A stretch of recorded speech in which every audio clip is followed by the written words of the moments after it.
La plus grande forme de la richesse est ce sentiment de se lever tous les matins et se dire: je peux faire tout ce que je veux aujourd'hui.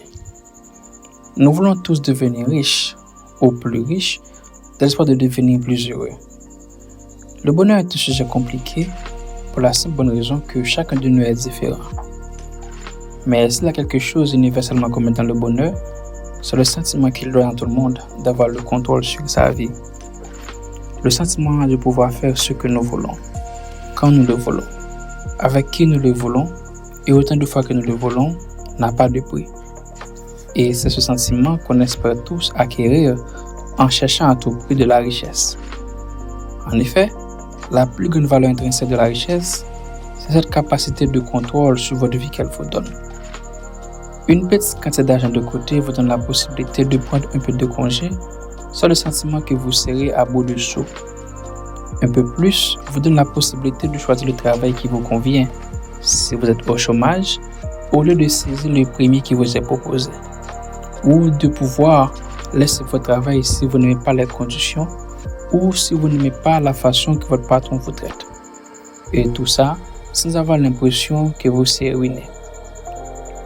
Plus d'argent vous permet de choisir un travail qui paie moins, mais qui vous donne plus de flexibilité sur votre heure de travail. Et il y a aussi cette question de retraite.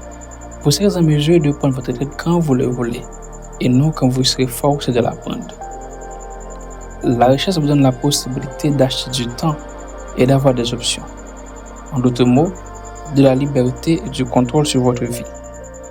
Dans son livre The Sense of Well-Being in America, le psychologue américain Angus Campbell cherchait à savoir ce qui rend les gens heureux. Il a remarqué que le bonheur n'a rien à voir avec le niveau des revenus, l'éducation ou même le pays dans lequel nous vivons. Parce qu'il y a beaucoup de gens de ces différentes catégories qui ne sont pas heureux. Ce qu'il a découvert en commun chez tous les gens qui s'estiment heureux, c'est un fort sentiment de contrôle sur leur vie. Il y a cette phrase cliché qu'on se plaît à se dire: avoir le travail que vous aimez est la source du bonheur. Mais la réalité est tout autre. Effectuer le travail que vous aimez dans un horaire que vous ne pouvez pas contrôler revient à même de faire quelque chose que vous détestez. Les psychologues appellent ce phénomène la réactance. Tout le monde aime se sentir en contrôle.